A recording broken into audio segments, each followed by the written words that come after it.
So nice to see everybody. Right here. Welcome to this week's Around Our Shabbos Table. After a few weeks of short hiatus, we hope everybody had a wonderful few weeks of summer. You got to clear your minds. You got to be healthy and safe and breathe some fresh air. Looks like the Abramsons are still enjoying their Abramson, summer. we like your background. You are where we want to be. You guys look great. Hope everybody is safe and healthy and well. Wow, look at that beauty. That's beautiful. Wow, so cute, so sweet. We appreciate Hi, it. Jesse. Thank you, everybody, for. Notice her finger. She's giving a drasha. Hi. I didn't want to say anything, but that's what it looked like to me.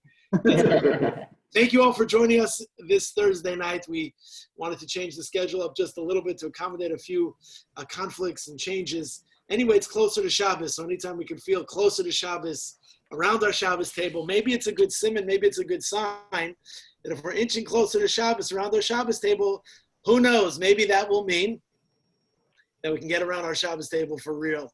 So that's certainly our hope and our prayer. That's our tefillah. I want to thank Matthew once again for helping to coordinate all of the back efforts to make sure this is available to all of us in our homes, around our Shabbos table, virtual Shabbos table. Good to see everybody. We hope you're healthy and safe and well.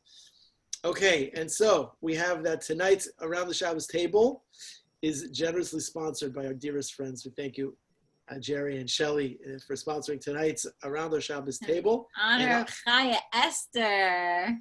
Layla Aiden, in honor of their granddaughter. What are we calling her? What are we calling you? What are we calling you guys? We have our grandma or Savta. I just cannot make a decision. I'm Saba. He's Saba. I don't know. Am I a grandma or am I a Savta? I'm here. It's a tough one. The tough one. I'm not sure. We have to see. If it's worth anything, my kids have a grandma and they love her. And she's right here on so I think I feel like a grandma. I do. My mother was grandma. I see Grandma Robin. We never see her face. She's always blocked out. Is she there? Yeah. Hi, Grandma.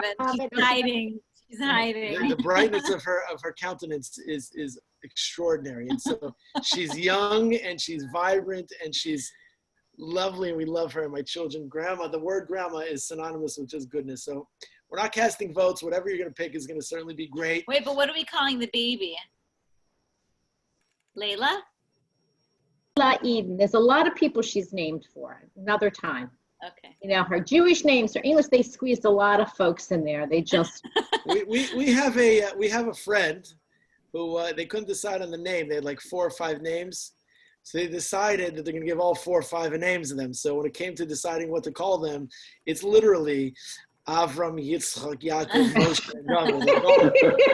It's sort of like that, you know. There's 2 grandfathers, like my father and her grandfather were Lewis, and then there's a friend of mine who passed away at a young age who had a nickname of Y in there, and then my brother was in there, Ed, and then the Hebrew name is Jerry's grandfather. The Hebrew name is my mom. You know, there's a lot of folks in there. They just kind of squished them all in, so I thought that was really sweet, you know. It should be with mazel and bracha, and every time those names are called, it should remind you and remind her of just the lineage. Thank and the heritage. you. Yeah. Parents, be nachas for you and for Klal Yisrael. She should take the good of all of them.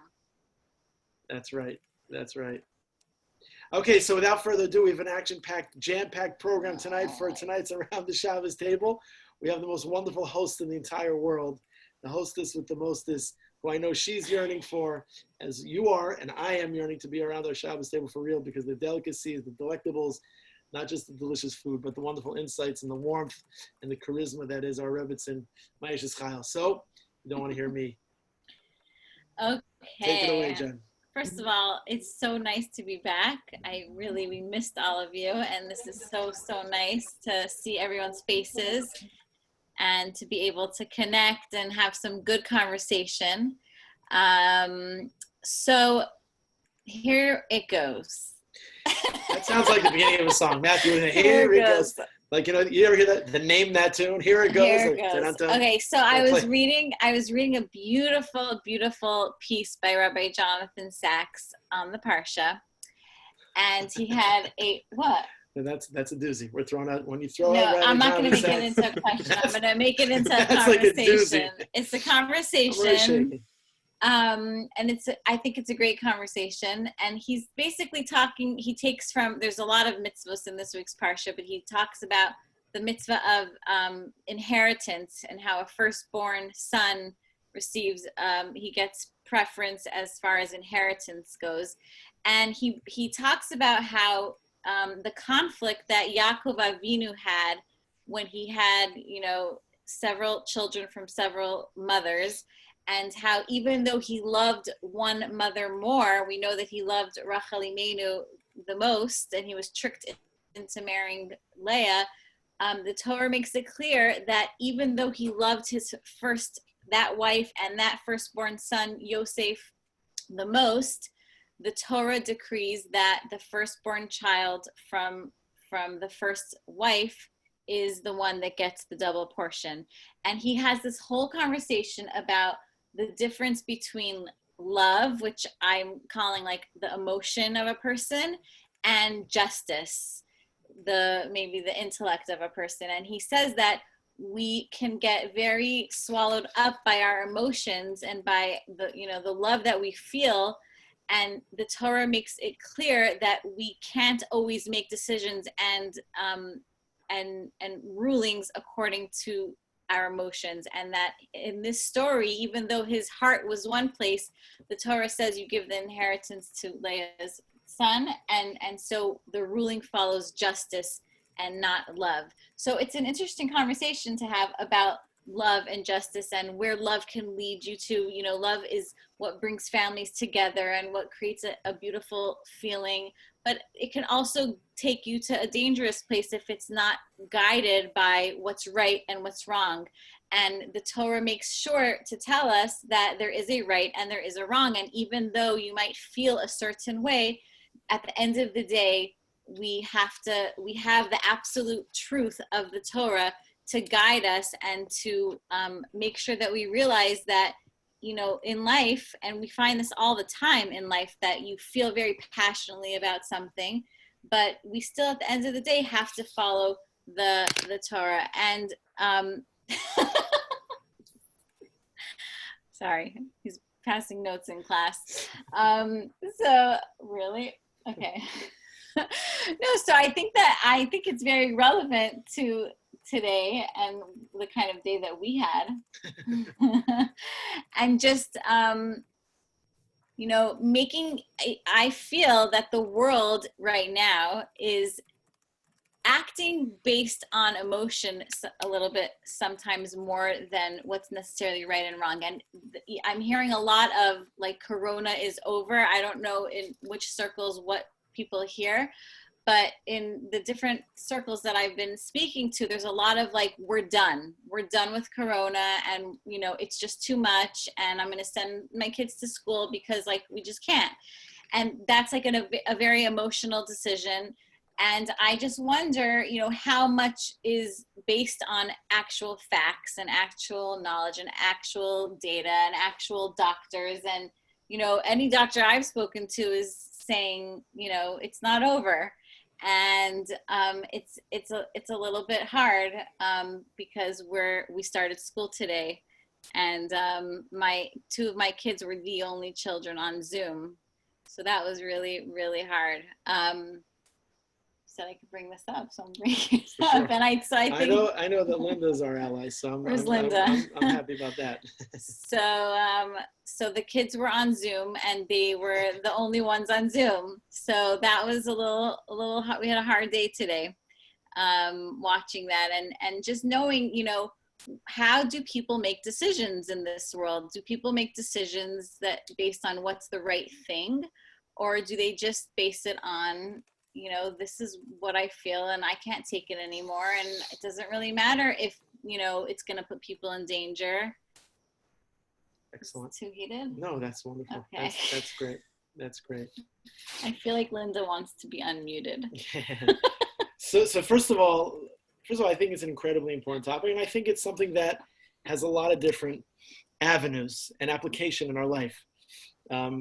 there was a little bit of spice in our dinner tonight. So maybe that's the reason why it's a little bit worthy of a little bit spicy tonight, as it's going to be broadcast and shared. And I think it's important, though. Let me say a couple introductory things. First, hold on, they want to know what I made for dinner. That will lighten it up. Jalapeno sticks. I made enchiladas, and they were spicy, and they were good.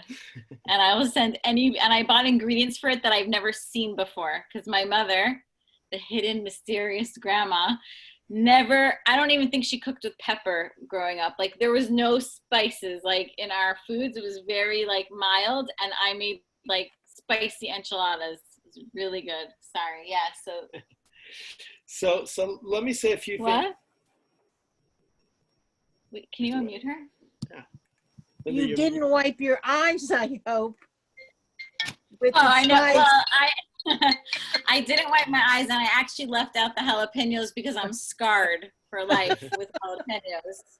Yes. So listen, this is a very important topic, because first and foremost, every single morning as we put on our tefillin, the men, when we put our tefillin on every single day, we know that we put our tefillin strategically in parts of our body that are both on the moch, the rosh, the head, the intellect, and the lev, the heart, which represents the emotion, because we know that there's a tension, there's a conflict, there's a confluence of collision that happens in a very regular daily activity, ongoing way between the emotions and the intellect. And that conflict is something that the Ramchal speaks about, writes about in the Derech Hashem, writes about in the Path of the Just, and to what extent the person has to subdue either one of those two based on the circumstances, based on the challenges, based on the vicissitudes for which a person is climbing an altitude or descending into the abyss. Whatever it is, we know that that's a raging battle. And the reason why we put our tefillin on, because these are the two entry points of how a person makes a decision, how a person governs one's life. Is it your emotions? Is it the intellect? Is it both? Or for some, it's sometimes neither. That's number one. I'm reminded, actually, when you were introducing this topic, which, by the way, was not rehearsed, was not planned. I heard it for the first time, as you all heard it, is just very simply, is that there was a question that somebody asked me a number of years ago. And as they were asking this question, they were like so emotional about the question. I'll save the immediacy of the question for another time, because the question is germane, irrelevant to the conversation. But I saw this person like wanted to have a meeting with me, was very worked up about a topic, and asked me this question with a huge amount of emotion. And I said to this person, I said, I'm just curious, the question that you're asking me, are you asking me emotionally? Or are you asking me intellectually? Do you want to know what the Shulchan Aruch says about your question? Or do you want to know like the kumbaya, what the emotional relationship to what your question is, to what the answer is going to be? And this person admitted to me that he wanted the emotional relation, answer that question. And sometimes we have certain jaded perspectives, unwilling to be open to what is there an absolute truth? Does Shulchan Aruch say that it's this way or it's that way? Are you supposed to go left? Are you supposed to go right? Is it that it's Seisa Kochavim, is it this time or is it that time? There is something called absolute truth. And there is a relationship between when a person's emotional, when a person's able to have, the ahava, the v'ahavtas Hashem Elokecha, the commandment that we have to not only serve God, but to love God. We're commanded, actually, in an emotion. We have to emotionally emote feelings of love to Hashem. And not only to Hashem, Ben Adam L'Malkum, of course, but also Ben Adam L'Chaveru, to each other. We're supposed to, despite our differences, despite our theological, our philosophical, our religious, our political, our social, geopolitical perspectives, we're supposed to figure out a way to coexist and commingle, this congeniality, this perspective of harmonious achdus, this togetherness, this oneness. But it can't be at the peril of something that's intellectually correct. Like I love the idea emotionally of Shabbos. I know a lot of people that they love the concept of Shabbos. They love the idea of family and meals and a break from their iPhones. But what they do is they love college football also. And college football is played on Saturdays. And if college football is played on Saturdays, so I'm going to celebrate, quote, the Sabbath, the Shabbos on Sunday, on Tuesday. I'll do half of the Shabbos.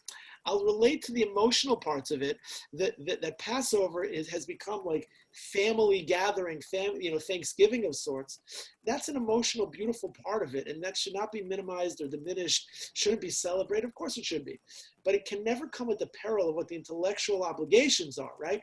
There's also a second half of the days of Pesach. There's what Shulchan Aruch writes, the days you say Tachanun, the days you don't say Tachanun.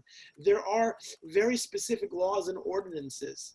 Now, the problem is that, when a person asks a question, asks a shaila to a Rav, for example, everything is loaded. Who's asking the question, who's the community that's being asked for, about, what are their nuances, what are the perspectives? It's huge, it's monumental, it's actually unendingly monumental. And it's become so complicated and so convoluted and so with so many variables in this era, because it's not just that we were thrust into this circumstance together many months ago. And now that we're emerging from it, there's no way that we could safely or immediately say that we're emerging from it the same way, right? There's so many spokes, there's so many opinions. How many doctors have been interviewed, shared their opinions? The CDC says this, and the WHO says that, and you should wear masks, and you shouldn't wear masks, and 6 feet and 8 feet and 12 feet, and school yes, and school no. This common surfaces are transmitters, and you sneeze, how far do you sneeze, and virus, load, and things like that. There's words and concepts. And actually, we're in this melee of utter chaos. And the truth of the matter is we just don't know. We really just don't know. So yeah, the question of even there's two issues that I think of kind of percolated right now. And it's not coincidental that they coincide. The issue number one is, of course, schools and returning to schools. I often wonder, in the scores of conversations I've had, even while we were away on our vacation, the numerous amount of conversations I had with families who were trying to figure out what they should do, send their kids to school. Obviously we wonder about the emotional well-being, the social interaction, the classroom learning, the environment of school that we've taken for granted and now appreciate maybe more so, and not to dismiss the awesomeness of what classroom education is supposed to be on one hand. On the other hand, there's a population of people for whom I've talked to that their interest in sending their children to school is they're just exhausted. They're exhausted. They're absolutely Zoom bombed out, which that's fair. We all are, of course, no question about it. But they're exhausted, and the emotional tumultuousness of what it means to be, it's not a stay-at-home mom or dad who's working to be able to keep the family financially secure, but you got to teach mathematics, you got to teach reading, you got to teach, dual subjects. You're talking about a heavy load, and parents are exhausted. And there's everything is about risk and reward. So what's the risk and what's the reward? So when you have emotional and psychological, psychoanalytical, intellectual collision, what happens is that sometimes it becomes very difficult to have even any bit of clarity, not to mention the fact how much research and scientists who talk about when you don't have enough sleep at night. You ever have a situation, you got to make a decision about something, you're just utterly exhausted, you're like, I just can't even make it, I can't even see straight. So present company included. So you got to make decisions that are hefty and weighty and major and monumental. People are exhausted. And let's just put it, very mildly, there are so many other parts of this that, some people believe that coronavirus is just a mild headache or it's asymptomatic. Unfortunately, there's probably nobody here who's on this call that doesn't know of somebody who knows somebody who had somebody who unfortunately, died because of the coronavirus. It's so terrible. It's so sad. It's so tragic. And so when there's that, when there's that possibility of a reality, so how do you roll the dice? So you have to keep people safe. So it's playing to the least common denominator, and the least common denominator might be the immunocompromised population. It might be somebody who's just simply uncomfortable. Somebody said, a school educator said to me, but the person is overreacting, they're just uncomfortable. So I said, I don't accept that. The fact that they're uncomfortable is a variable. They don't have to have some type of CDC documented immunocompromised statistic for them to be uncomfortable. So whether it's pods or cohorts or masking and things of that sort, in order for there to be the ability for us to send our kids back to school, in my opinion, again, I told you there's two issues, this is one, to send our children back to school safely, which I believe should be, Jen asked this question, which I think is the right question about everything. How can we do it? If there's a way to do it, let's do it. If it's not possible to do it, then you can't do it. But let's not, try to turn over every stone, dot every I, and cross every T to say if it's possible. It might not be possible. It would be ideal for children to be able to go back to school. It might not be possible. It might not be possible for everybody. So schools have to really dig in deep, put their cleats in the sand, in the dirt. They got to really work hard to make electronic, virtual learning, real learning. They got to make it very, not that the immunocompromised or concerned population is a population that's isolated and spotlighted, that you're these, pariahs of society that are not willing to go. And frankly, I think there's a lot of messaging to say that coronavirus is over by activities, this statistical likelihood and that statistical likelihood. It's a dangerous virus. It's a dangerous virus that has taken way too many lives, innocent lives, in a terrifyingly tragic way. And it demands our attention. It demands our vigilance. You don't want to wear a mask, so don't wear a mask. But nobody's asking whether or not you should wear a mask for you. You should wear a mask for somebody else. My daughter told me that somebody of her friends was wearing a mask, and on the outside of the mask, and everybody has these stylistic masks. You got a Ralph Lauren mask. You got a Tommy Hilfiger mask. Anybody have any of those?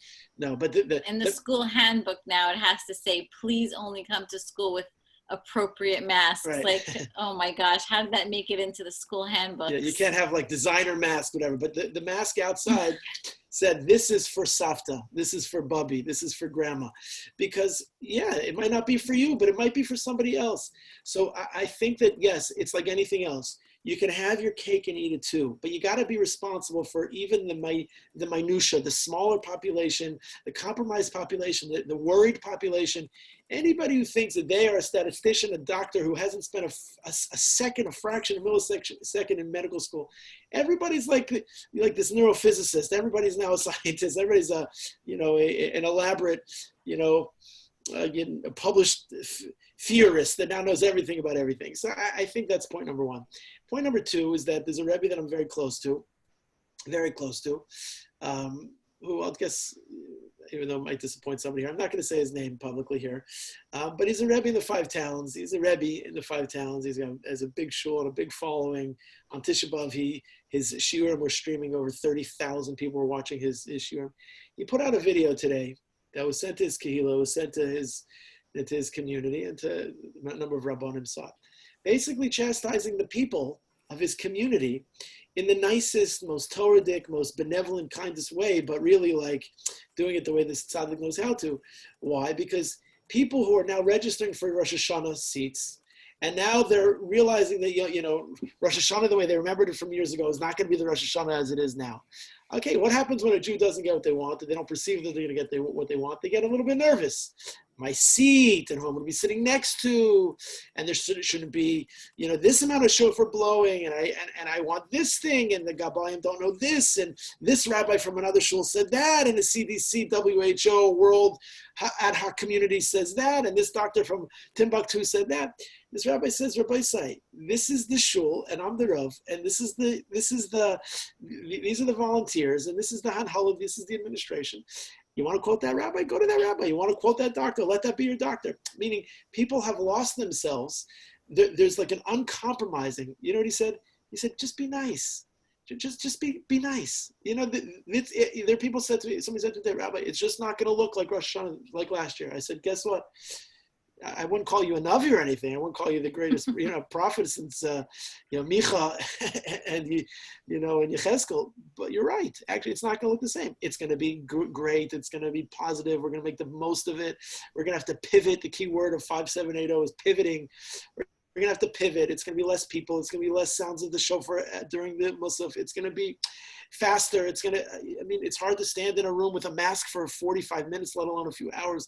We want to get the immunocompromised elderly population to be able to come here to show for how do you coordinate a little bit of Rahmanis? So it's schooling, it's education, it's demands, it's wants. You know what it is? My Rebbe speaks about it often. It's about having a seichel and a yashras, being yasher. Have a little bit of, in English we call it common sense, a little bit of a Yiddish cup, a little bit of common sense, be a little bit more discerning, be a little bit more conscientious, think before you talk, take into consideration the variables. Emotionally, we want everyone to be back to the way it was. Intellectually, it might not be able to happen. and we're going to make every effort. Everyone's got to breathe in and breathe out. Everyone's going to be patient. Everyone's got to figure out a way to have a perspective that is yashrus, that's with seichel, that's with simcha. Bye-bye. That's with seichel, that's with wisdom, that's with clarity. And I think that when a person's able to take a step back and inhale, exhale, I think that, my dear friend, Rabbi Dr. Joseph Newstein of blessed memory, one of the pillars of our community, should have a lichtig on Eden. He told me something many years ago that was very, very essential and very important.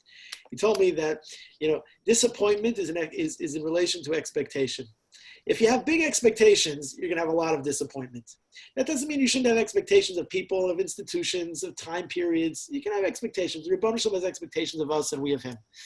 At the same time, when you have expectations for things that are, unachievable and insurmountable, where you're going to have a lot of times, you're going to have a life of a lot of disappointment and a lot of sadness because you're going to be constantly, utterly disappointed. So I think we have to calculate and calibrate whether it's high holiday seating, whether it's the perspective of what Rosh Hashanah davening is going to be like, whether it's the sounds of the shofar, whether it's being with family, or whether it's being with schools or decisions that we're making. We have to have seichel, we have to have yashrus, we have to have das Torah, and we have to be patient, and we have to be a little bit more discerning with a little bit of what I call Yiddish cup, a little bit of common sense that I find way too many people do not have. You don't need to read the Post today to see that the New York Post to see that in one of the sections here, you don't need to highlight a group of Jews that are being unfortunately spoken about because they're gathering beyond the legalized amount for which they're supposed to gather. It's awful for there to be this type of PR. Seichel, Yashrus, Yiddish cup, and a little good dosage, as my mother would like to say, a little bit of common sense. It would take us a very long way. It's not yeshivish, hasidish, litvish, religious, not religious, kippah sruga, I'm a Tzioni, you're not a Tzioni. How about a little bit of common sense and a little bit of v'ahavta l'reacha kamocha ben adam l'makom ben adam l'chavero. Jen, how was that? That was awesome. I does anybody want to add to that? Because I know everyone has a lot to say. You can unmute yourself. A great mentor of mine, which Lubavitcher Rebbe, used to say the following in Yiddish. And I see Linda's going to smile in a second. Tracht gut, wird sein gut. If you think positive, it's going to be positive. Yeah. I think I mentioned that in one of my chumash here 2 weeks ago, right? I think you commented on when I did that, right? There's a Chabad rabbi who put a sign. You think positive, it is positive, right? When you're driving on Route 80 in New Jersey, and you imagine the subliminal messaging of what you see if you think positive, and you then become positive. By the way, Jerry, you should know all of us, including myself, Yiddish is our first language, so we translated that right away. Jen and I speak Yiddish to ourselves when we're not doing around the Shabbos table. That's so true. So why do you think that people have such a hard time? People are, I think, act more through emotion. Why is it such a struggle? Why do we, it seems like we are created that way almost to, people know that things are dangerous and yet they still do it anyways, even if it's black and white in front of them. Why? How do we learn to retrain ourselves to go for it, Linda? It's crowd mentality. I think that what they do is they want to be on the in group, and they're not thinking. If they were to really read statistics and really look at it logically rather than emotionally, we wouldn't have these problems. You're worried about sending children to school. Take a look at the schools that have opened and have had to close because of the virus. You can't keep kids apart. It's very difficult, and the teachers should be in a position to be able to better guide these children so that the parents don't have to. You don't have to go to school with your kids every day. The teachers should be able to handle it. There should be division of responsibility within the schools. I'm a proponent that these children should not be in school. They're too they're too, it's just dangerous, I think. Yeah, so it's a hot debate. You listen, I'm very sensitive to what you're saying, and I think that there's a lot of people that are, and certainly when you compound that with the reality of, the long days. I mean, 8 hours of wearing a mask for a child. It's the synonym of that is unrealistic. If you look at Webster's, it's called unrealistic. It's just not going to happen. It's also being in a room with the air conditioning and the circulation of air. That's the worst part. Right. My Michael, who's a physicist, he said if there was some way that you could pass that air through ultraviolet light, it would be a lot safer. Wow. Yeah. He should go for that. So actually, I think that some of the Invent it. schools are trying to put in, right, Matthew, some of these UV lights in certain areas. I know Wow. we're talking about that in the show. Yeah, I mean, it's an era of pivot and creativity and real leadership. You choose a doctor, you choose a rabbi, you choose an institution. You choose it for times, not necessarily when things are rosy, hunky-dory. You choose it for times when things are, crisis, because you want to know that if there's a little bit of, when you get on an airplane, for example, so the flight is charted at a certain altitude and on a certain course. What happens? That would be very fine and dandy if the course was always, a smooth course. But what happens that mid-flight, so sometimes you have unexpected turbulence. So you have a good pilot who's able to then change the coordinates, fly higher, fly lower. You have to learn how to do that. So I guess part of what I think is at the core of the bane of this debate, Jen, I'm curious what you think about this, is that is whether or not, listen, I believe that inherently all people are good. I believe. I just got such a kick, Chevron. Oh my God. So I believe inherently all people are good. People have goodness. The idea of, we have an armrest here that is the issue at hand, Chevron. That's the issue. So, and I'm out. Okay. No, nobody's on the armrest. Okay. So the idea is nurture versus nature. Is somebody inherently bad? Is somebody inherently good? So I believe I believe, and maybe I'd be tortured up at night, never sleeping as an insomniac if I didn't believe this, that people are inherently good. If I thought everybody was inherently bad, I'd be tortured by that. But obviously there's nurture and then there's nature.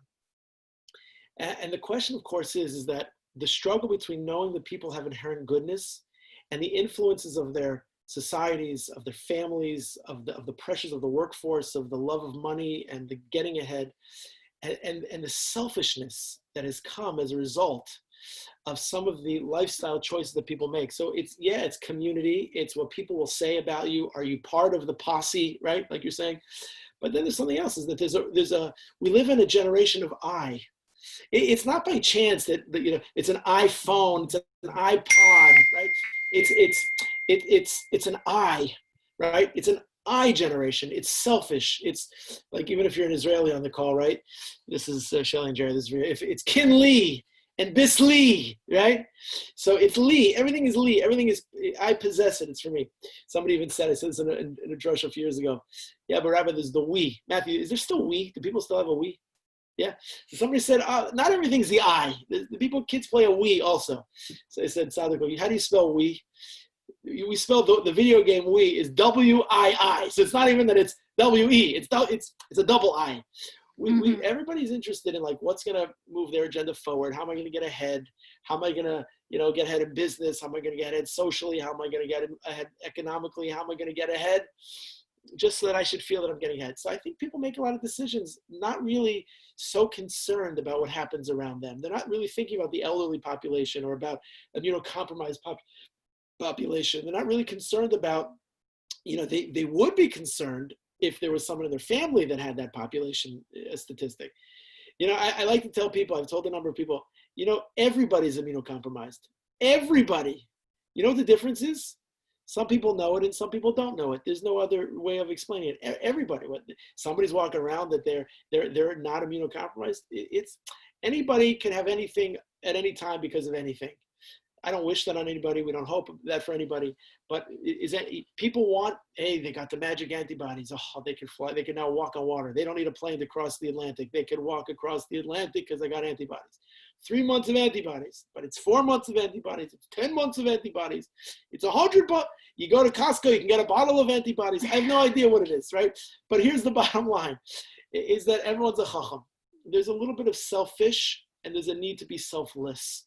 There's a need to be able to be, what we say, the Gemara says, Maver al midaisav. What does Maver al midaisav mean? Maver al midaisav, as the Gemara Rosh Hashanah says, if a person overlooks the iniquities and the shortcomings of others, the Almighty overlooks the iniquities of ourselves. There's a little bit of, you're silent about somebody else, so you're silent, Hashem is silent for you, about your iniquities as well. So I guess what that means is, I think we have to learn how to be a little bit more selfless. Take ourselves out of ourselves. We don't have to get ahead so fast. We don't have to everything be perfect the way we need it to be. Turn into people that are interested in the betterment and the well-being of others, even if it means that I have to have a little bit less. The world would just be a little bit of a better place. How's that work? I don't think that people. I know that face. That face is, I totally disagree. Right? Chevra, is that I disagree? I don't think that people are that selfish. I think like if the coronavirus molecule was this big, great, giant monster that you could see, like people would run away from it. But it's so unknown and it's so mysterious and it's so hard to track and to understand who it's getting and how it's getting you. And I just feel like because if you would see it in front of you, it would be a little bit more scary to you. But because it's so hard to understand, people are kind of just trying to move on. So that, Princess is not like happy with that. Yeah. You could be on her side, but really be on my side. Okay, let's hear from Gail. Hold on. Can you guys unmute yourself? It's him. Rabbi, I think the word you're looking for is just have a little bit of bittul. A little bit of bittul. Bittul. Nullifying a little bit, totally, of one's ego. Is that what you mean? You gotta know that we're all part of the greater body of godliness, and you have to know that by helping each other, you're really helping the common good of bringing godliness into the world and making the world a better place. That's all it is. That's the famous story. I totally agree with that. That's so well said. It's like the famous story that Rav Yaakov Kamenetsky Zatzal, he once went with his wife to a doctor, and his doctor had a foot ailment. And when they asked, her what the problem was, he interjected and he said to the physician who was asking, he says, "Our foot hurts." Right? He was describing her foot hurting as our foot hurts. If we only saw the flaws of the people, ourselves as the sum total of the whole part for which we are all one unified people, that you're lacking and you're being lost is a detriment not only to you, but it's a detriment to me, then we would see that every mitzvah that we make, that we do and that we perform, every good thing that we make upon this world is something that benefits you, benefits me, benefits the world. That's the concept of bittul. The idea of being able to see things. There was a visual. I wish I could pull it up and screen share, but I don't have it. But there was a visual that some cartoonist, I think, one of the newspapers put a number of months ago. It was like the optics of the coronavirus. That image of the coronavirus. It was like the streets of New York City and how it was like all over, right? They superimposed those balls of virus, and people just walking around like mercilessly, not knowing, unknowingly, right? And if only we would be able to see it. How many things in life can we say that if we only were able to see it? A lot of things. Let's start with the most basic, Hashem. If I only could see HaKadosh Baruch Hu, many people say, Rabbi, let there be thunder, let there be kolos uvrakim, and then we'll keep Shabbos. If you're able to see Hashem, you're able to see this. That excuse, in my opinion, only goes so far. That's what Amunah is. That's what Bitachon is. That's what faith in God is. That's what it's supposed to be. We're supposed to be able to lahagid baboker chastecha ve'emunascha b'leilos. We're supposed to see day at night. We're supposed to have faith in God at night. I'm just thinking about it in my Chumash class this morning. I mentioned about Bilam and Balak and the striking of the donkey, right? So he didn't see. that there was an angel that was standing opposite to oppose him. So he struck the donkey. Why he strikes the donkey, why he strikes the animal, that was the context of the class. But there's tons of things in life that we don't see. But we have to make calculated decisions of responsible, conclusions of how we make decisions in life based on millions and myriads of things that we don't see. You go to a kosher restaurant and say, I'll take the burger with the, with the works. You ever ask the chef, you ever say, excuse me, waiter, can I go back to the chef? Chef, did you see that burger that you're about to put like 600 sauces and 857,000 calories and 6 ketchups and 4 sauces? Did you see the sheichet shecht, the meat, that the animal is kosher? Nobody I've ever seen, Jerry, Shelley, you guys in the food business, anybody say, by the way, is the food kosher? They'll ask you if it's kosher. You give them a certificate. It says OU, it says star K, it says Chav K. They say, oh, Givaldi. What they don't know is that 15 minutes before, you took a piece of paper, you took a pen, you wrote, this is certified by the OU, you were fancy, you put it on a computer. They just need to see a symbol. The answer is there's a million things we trust that we don't see. You trust people. You trust good judgment. You trust organizations. And when you trust that, the sky's the limit. And I guess there's one other, scenario that I've thought about a lot during this, and a number of people have shared it, and it's worth thinking about it. Your own Shabbos tables. What would you do? Imagine you have a bowl, and that bowl is filled with jelly beans. Anybody here like jelly beans? Yeah, you like jelly beans? Good. You and President Ronald Reagan, right? President and President Mark Brandress. Yes. By the way, Mark, you're a good guy. I think you'd be good for our people. Anyway, so what's the story? Yep. The buttered popcorn. Buttered popcorn, that's right. You ever go? Yeah, in California, in the Silicon Valley, they have the presidential museum of the late President Ronald Reagan. Anybody ever go there? So we went on a field trip there. Last Sunday, no, not last Sunday. We went a number of years ago, and it's the only presidential museum that has the Air Force One, the most recently retired Air Force One there. And it's you could take a ride on it. It's pretty cool. And it was not a ride on it, but you could take an escalator a tour on it. Yeah, that'd be cool if you take a ride on it. Anyway, the presidents, they have. I'm sure you would love that. Yeah, exactly, because I love to fly. Ronald Reagan's last. His jelly beans that were sitting in the corner obviously they're probably a little stale, maybe they're plastic at that point. But suffice it to say, think about the following scenario. What would you do? You got a bowl filled of jelly beans. And hundreds of jelly beans. You got a bowl, a nice gesunte heimische Schofferblusen bowl. Yeah? Matthew, that was for you. A Schofferblusen bowl, because Jerry, my first language is Yiddish. And in that bowl, is all these delicious jelly beans. But in that bowl, there's only one jelly bean, and it's lethal. You don't know which, and you don't know where. You eat that jelly bean, you could die. We asked our kids this. So now, would you eat a jelly bean? Would you go for it? You know that there's a chance. Now, you'll say that there's a statistical likelihood that you're not going to get that jelly bean. I don't know why or how you know that that's a statistical likelihood. Is that just because there's more jelly beans? Somebody does win the lottery. Somebody does win the lottery. It might not be you or me. That might be, the statistical unlikelihood. Although let's hope that could change. You never know. You got to win it. You got to be in it to win it, right? Mazal, you got to be in it to win it. So the idea is that, would you take that? Would you take a jelly bean? There's a chance you could take it. You could die. So is it worth the risk? Is the sweetness of that jelly bean worth it? With the risk involved? That there's a possibility that you're going to eat the jelly bean that's going to take your life? Would you give the jelly bean to your child? Would you give it to your grandchild? Would you give it to your spouse? No chance. Me, no way. There are risk takers. There are daredevils. There are people that tie themselves to a tether and jump off bridges, and they think that that's fun, and they call that, what do they call that? Bungee jumping. I call that like outrageousness. Like they jump off of airplanes. I can barely sit on an airplane with my seatbelt buckled, let alone people like jump off of an airplane. Like, hello, that's why there's like people that work as therapists with you. Like, are you serious? So the idea, jump off airplanes, you bungee jump. Yeah, I mean. I'm scared to ask who here has bungee jumped. Yeah, don't do that. Common than you think. See, yeah, Matthew, we wouldn't have a state of Israel if you gave them the jelly bean story.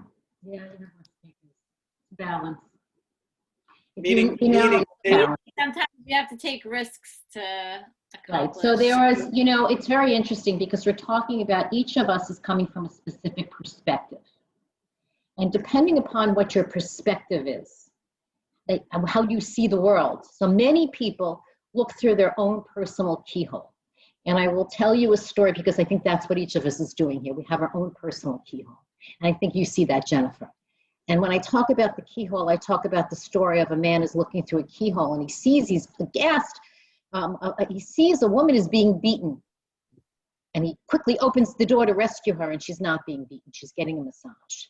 So keep in mind as we judge each other, okay, massage, it looks like she's being beaten.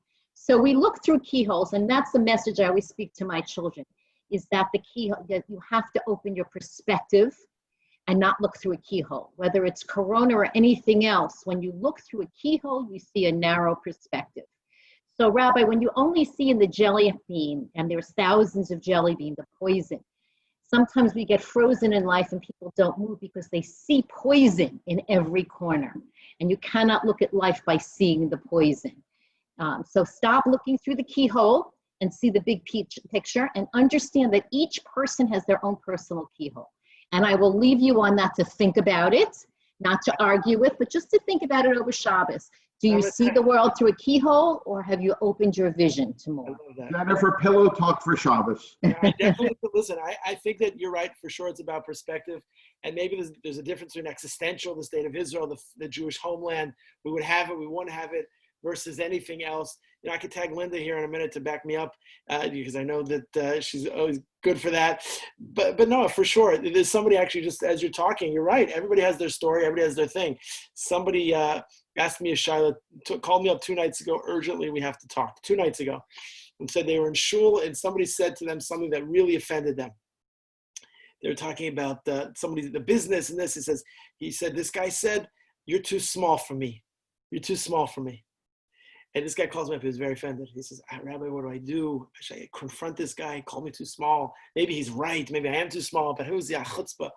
I gave him a rabbi's answer. I opened up to the manual, that page and chapter. I gave him the good answer. It was a home run out of the park. Guy calls me up last night. Says, text me, Rabbi, I need to speak to you. He says, I'm a fool. I said, what's the problem? He said, I confronted the guy. I told him not to confront the guy. Take the musar oivus atechachos. Yeah. He says, I couldn't hold myself back. Always listen to your rabbi. Yeah, he confronted the guy. That's funny. He confronted the guy and he says, I didn't say you're too small. I said you're too smart. Not you're too small, you're too smart for me. Not you're too small for me. So that changes literally the whole sentence. The difference between a massage and a beatdown, the difference between a jelly bean and a lethal bean, obviously could be the perspective change of everything. And listen, there's two sides of the coin. There are those who fight vociferous that schools should open, that the mental health well-being of children is in peril, that children are not meant to be educated at home on a screen.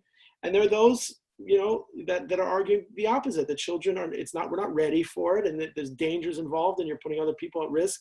There are people that won't touch that bowl of jelly beans. There's other people that will say, you know what, let me roll the dice. And in many ways, there's huge positives. And sadly, there's a lot of sacrifice and a lot of consequences that have happened as a result of taking chances, calculated risk. It's all about risk and reward. Thank you. Always risk and reward. Yes, Nancy. Yes, Nancy. I think I agree with you. I think that You can agree with this young lady right here. no, I'm agreeing with you because I think that I go right now to what do I go to? I go to physical therapy every day, and it's like very interesting to see there are so many therapists and there are so many patients, and I'm there for quite a while. And the truth is, I don't think about, if there is coronavirus, if there isn't, there is. And when it strikes me, it's when someone dies. And that is beyond, because I watched, what's her name, at 5 o'clock, 4 to 6. Yes. I watched the news. And she laments about people dying. And I feel sad for that, because it's like, to me, it's beyond, like they're dead. And that's the only thing that gets me crazy. Otherwise, it's just Hard to see. I think what Nancy's saying is people have, each person has a different situation than another. Like, I just noticed here, there's only one couple who has school-age children here. But I think what Nancy is saying is, for us, we're pretty much insulated from what's happening with the virus out there. You know, it sort of, jolts you when you hear on the news at night 180,000 people have died from this already. And but otherwise, our lives are normal. I mean, essentially, we're at home a lot, but and I'm used to being at home a lot. I like being at home a lot alone. From our perspective, the only difference is some of us have grandchildren who our children are beginning to make the decision of what to do about school. And, it's not an easy topic. And it's, what about, Rabbi, what about all the children that are homeschooled? They've survived their whole life being homeschooled, and they grow up normal, and there's no problem. The problem is the community. Like But if you have can't a live community, you can't live your life according to the way the community thinks you should lead your life. If you want to homeschool your children, that's I know. I'm saying the way that it was going before the summer, it was working out great. My kids were very happy doing the Zoom and socializing with their friends via Zoom. Now it's like, everyone's doing different things. So my kids, all their friends are in school now. So it's just different. We're going to have to figure out how to make it work, and we will. No, but I think what you're saying is that, it's a mentality. Like, if you're part of a community that's what you do, it's not hard. It's not unusual. It's funny because it's that community that right now is not really, so challenged or affected by this, because they're like trained and seasoned right now. They're okay the homeschooling is like, piece of cake. Yeah, for them, a piece of cake. So it's true. It's like, if that's your orientation and that's your mentality, then you're going with it. If that's not, then you're like thinking to yourself, like, how am I going to manage? There are people that are just literally, there are people that I mean, how many parents have sent their kids to schools with runny noses? Gail, you were in school as a teacher for some time, right? Parents will send their kids with runny noses to schools and temperature and fever. They got to get to the office. It's only a runny nose. It's only, because it's a disregard for other people. They don't, And you give them the Tylenol and you tell them, don't tell anyone you gave it to them. And then they say, my mommy gave me the orange medicine this morning. Exactly. Linda, I tend to disagree with you, just because, of the last couple of weeks, we've been talking to our kids, our grandchildren, what they're doing. And homeschooling was really a difficult choice to make, because they have to work in order to be able to raise a family. There are ways that you can do it. You can hire somebody to come in and stay with your children. There's so many different things you can do. That's what they've done. Until they got there, it took time for them to get to that place. Right. You have to be creative. What we've understood here tonight is that the question is easy, the answer is easy. We got it all worked out. We got the world. It's complicated. It's hard. But here's what we do know is that let's hope that things continue to trend in the right direction. Let's continue to, dive into the Ribono Shel Olam. That's our greatest weapon. Thank Hashem for every breath, for our senses. Thank Hashem for the opportunities to be able to think and to grow and to learn and to be together with community, even if it's albeit at times virtual. And the opportunity that we have to, to be the best version of ourselves, which I think, if that's the greatest takeaway of all these days and all these months and the months behind us, in the days ahead, then I think what we could do is, there's a lot of lessons that have been learned. And if nothing else, the ability to kind of find ourselves and to search for truth and to discover that truth and to live with that truth. And there's nothing greater in life than to be able to live with truth, to know that you've given it, everything you can to really try to find that truth for yourself and for your loved ones and for the people around you and your community, for the Jewish people and for the world. So I think that, so great to be able to have these conversations. There's no real easy answers and solutions.